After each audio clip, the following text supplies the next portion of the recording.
segment. Today's segment is a walkthrough of BALI 4.1 catamaran that we've chartered from Boat Around, which is a global boat charter company. And this particular boat is owned and presented by World Yachting. And we got her in pristine condition. Pretty much every single thing works. So she's an awesome boat.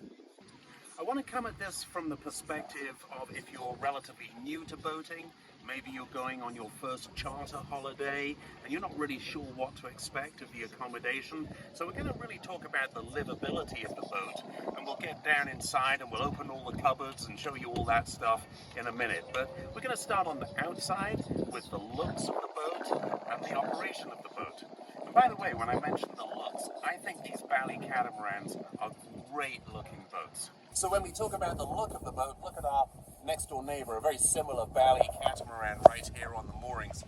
I just think they're great looking boats. If you look at the angle of the bow, the stubby little, I'll call it the windshield, leading to the flat line of the roof, and the sunbathing area, the aft deck, patio area, I call it. I think they're just great looking boats, which is important, you know, or may not be important to you, but for me, I like it when I'm sitting up in the restaurant having dinner, I look down, I can see the boat with perhaps pretty blue floodlighting off the back at night, and go, oh yeah, it's a great looking boat. So let's start with the helm position. Everything is here. We've got twin Volvo engines. This boat has 40 horsepower on each side. They'll push us along very comfortably at just about 8 knots. If you drop it back a little bit to, on the RPMs, you can still maintain 6.5 or 7 knots and have quite a significant saving on fuel if that's important to you. The cost of fuel obviously is quite expensive out here. Nice wheel position. This is all good stuff. Autopilot. Here's the chart plotter. And I've done a separate segment on this chart plotter, this Raymarine. It's not a criticism, it's not supposed to be a review of the chart plotter, but in my opinion, there's just not enough detail on it for it to be navigationally safe, okay? Because when you're up here driving, this is where you're going to drive from. That's pretty much your only navigation aid. And it's not a criticism of Raymarine. I may not even have this set up right, but I've been on the boat for a week now, tinkering around with the menu to see if I can get a bit more detail, and I can't. So I would rely on my iPad with a proper navigational chart on it, showing depth contours, all the detail that you need when you're sitting up here relaxed on vacation, cruising around in waters that you think are clear of obstructions and unencumbered. And the next thing you know, dunk, you're on YouTube for the wrong reasons. So let's talk about sailing the boat, okay? With the best will in the world, and this is not a criticism of BALI, this is a fabulous boat, I love it. But the sail area, the sail plan on this boat is really quite small. The boom is above my head. I'm already 10 feet off the water at least, and the boom is 6 feet above me. So this mainsail is small. The jib is small, but the boat will sail. We had 15 knots of wind the other day, and we were sailing along quite well at about 5 knots. But you're not going to break any records in this boat, okay? Now, on the positive side, it's all set up for short-handed sailing. With all the sail controls, we've got an electric winch here as well, which is very handy to have. Self-tailing winches as well. You guys know when they're self-tailing, that means they self-tail. You don't have to tail them. I see so many of you tailing self-tailing winches. Anyway, different subject. Here's the drawback. With all these reefing lines and everything all led here, it means that on the mast, we've got multiple blocks leading everywhere, and there's an awful lot of friction on these lines. Where am I going with this comment? Here's where I'm going. So when I got the mainsail up myself, I do it all myself, it's fine. That's how the boat is set up. But pulling it down, there's so much friction of these lines going through the blocks. I had to get up there and physically pull it down, okay? So actually it became a bit more of a burden than it was supposed to be. It's well designed with the lazy jacks, right? If you're not a sailor, don't worry about it, but for the sailors among you watching, lazy jack. So it's all designed to catch the mainsail as it comes down and guide it into a nice big pile on the boom. But again, a little drawback on that, when you're actually putting the sail up, you've got to be pointing dead into the wind, like dead into the wind, so that the sail isn't slightly to an angle as it's going up, because it's got great big long battens in it, and as as I experienced, I was just 10 degrees off the wind, and of course the end of one of those battens caught in the lazy jack going up, and the next thing you know, I got to go out there and pull it back down to rehoist it. So it's all very well set up, but there are some areas where, you know, it becomes a little bit more of a burden than it was meant to be. So now let's talk about some fun stuff up here, up in the helm position. Look at this laying out station with drinks and snacks holder over there, okay? Alison has been up here, and it's really nice. It means when I'm up here driving, she can come up here and lay out, read, listen to music, and it's an absolutely fabulous feature of the boat. Love it, love it, love it. Don't let me forget also, there's a little window right here, a communication hatch, if you will, down to the inside of the boat, so that I can order extra drinks or my lunch, whatever, when Alison's inside, right? But it's a really useful little feature, so you can call down into whoever's inside the boat. And then, of course, not forgetting, another fabulous layout area here on the upper deck. And I will mention this little sunshade that I'm under. I love it. It gives just enough protection, you know, in the full sun. Nice bit of shade up here, but I can also sit out to the side if I actually want to get some sun. And specifically, it's not one of those big plastic bubbles that so many boats have. You're all wrapped up in cellophane, even out here in this beautiful weather in Croatia. So this is a lovely, lovely feature of this fabulous BALI 4.1. Okay, up here on the foredeck area, look at this for a sitting out area. It's absolutely lovely. Sit out here with your drinks. Here's one of the best design features on this boat. This window drops down. It means you can hear the music, you can pass snacks and drinks, and you can communicate with whoever is inside. It's absolutely a fantastic feature on this BALI. Great, great job. Point out a couple of other things up here. We've got Lazarus or storage lockers either side. I put the fenders in there. I don't ever drive along with my fenders over the side. A lot of boats do. And I don't even like having them pulled up on the side of the boat. I mentioned earlier, this is a great looking boat, and I don't want to see black fenders lined all the way down the deck. Just my personal preference, so I stowed them away in there. And then the final feature I'll point out up here is this little seating area. Again, it's just absolutely fabulous. And there's an optional extra. I will mention, not every catamaran comes with a pink paddling pool on the front. That's Alison's little fun thing that we always bring with us every year. For the sailors, roller furling jib. It's a very small jib, but it's a jib, and if you're not a sailor and you're going to be out there sunbathing, you don't care anyway. All right, let's go inside.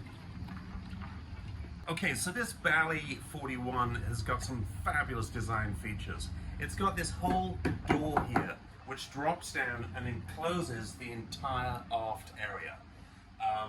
And then it has a patio door here that opens, okay? We've had it open the entire time we've been here, because that's just how we like it. We just love the open flow. Dinghy, obviously, hoisted on a proper davit.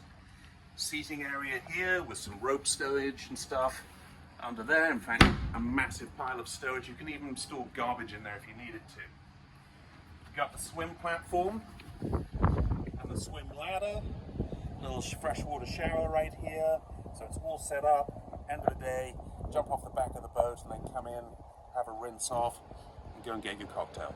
Let's go and take a look inside now. So let's talk about accommodation, right? And again, this video is intended for you if you're perhaps not very familiar with boats, haven't spent much time on boats, maybe going on your first charter holiday, and you're not sure what to expect. So this boat has 4 cabins, 1, 2, and then 1, 2 up the front. It accommodates 8 people. That's a lot of people on a small, relatively small boat, okay? So there are trade-offs. If there are 8 of you coming, perhaps you're 4 different couples, and you're splitting the cost of the boat, well, guess what? It becomes a very affordable way to spend 2 weeks in a wonderful place. If it's just the 2 of you, Alison and I, with just the 2 of us, obviously it's that much more expensive, but we have advantages like the water lasts longer and other comforts that I'll point out to you now as we take a walk through. So, obviously you can see the dining area, extra tables, chairs provided here, little sofa to the side. These side windows open, which is really nice. When the back door is closed, you've got a nice airflow through the boat, which I really, really like. And then there's loads of great little storage features. Look, I got the fishing gear there, other storage shelves and drawers and so on. A lot more up here, look, we got our sunscreen, JBL, you name it, lots of great storage. Fridge is perfectly adequate, but again, if there's 8 of you, you'll have to choose whose wine and whose fizzy water goes in the fridge and whose doesn't, right? It's not that big for 8 people. Let's look at the navigation station over here.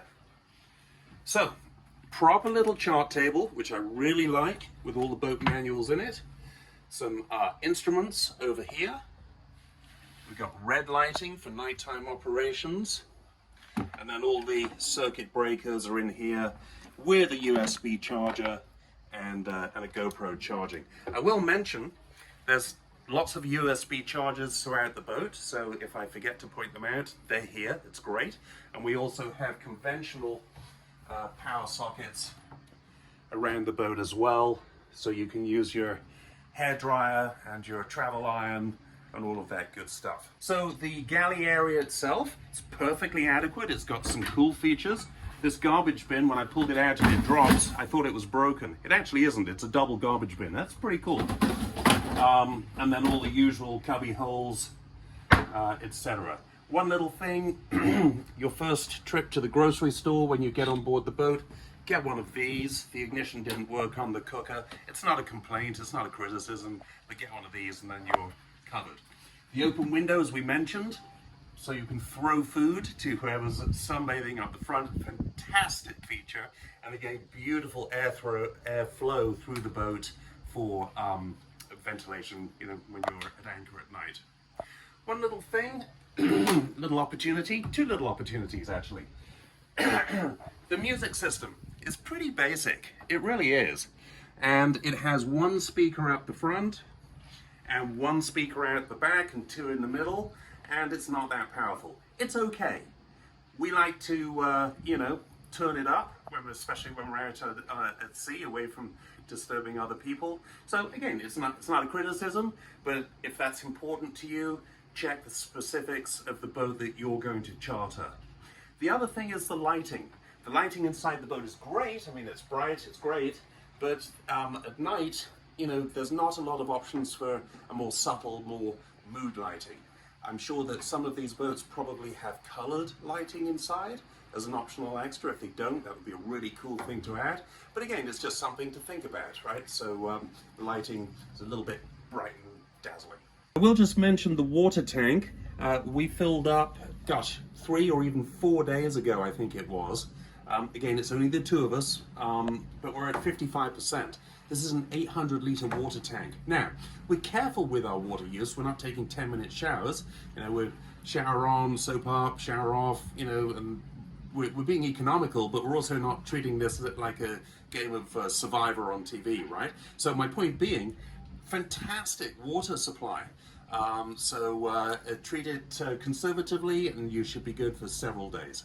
Final comment on the galley kitchen area. I'm not going to open every cupboard. It is what it is, but some great cubby holes here. Nice workspace here. I will mention the sink area, frankly, is a little bit small and cramped for washing up. It's only 2 of us. Again, if there are 8 of you, it might become a bit chaotic over here, but again, it's not a criticism. It's just something I thought I'd mention. All right, so let's go down and look at the cabins. That'll be the final place. Obviously, we've got a mirror image, right? So 2 cabins, forward and aft on the port side, the left side. We'll go down this side, the starboard side, and show you the 2 cabins. They're exactly the same on that side. Obviously, we've got our personal stuff in here, but you'll see. Come on down. All right, this is the forward cabin. Excuse the suitcase. I use it as my storage dressing room, but it's great. Full-size bed. I checked it out. I'm 6'2". I fit on that bed. So USB charger down here. We got some other lights. We got a hatch up here for some ventilation, and then it has its own head or bathroom. Let me show you. I'll jump in here. Again, 6'2". I fit. The shower pulls out here, so that's how you shower. And then the little door closes like this, so you actually have a self-contained shower cubicle. It's not the Ritz-Carlton, but it's fully functioning and very, very well designed. The only other little opportunity here in this cabin that I would just mention is there's really very little hanging space. Well, I say very little. You see what I mean? There's some, but not a lot. So if that's important to you, just something to be aware of. And then the aft cabin is just a little bit bigger bed, a bit more storage stuff down the side. Windows. We left some of the window blinds on so you can see the effect you have for privacy. And then again, the head or bathroom is almost identical to the one that I just showed you up forward. So again, the door closes and you've got your shower, and that's it. So in summary, I absolutely love these BALI catamarans. If you're into high performance sailing, you might want to go with a monohull, but in every other regard, for a charter holiday especially, they are fantastic for what they were designed to do. I couldn't recommend it any more highly.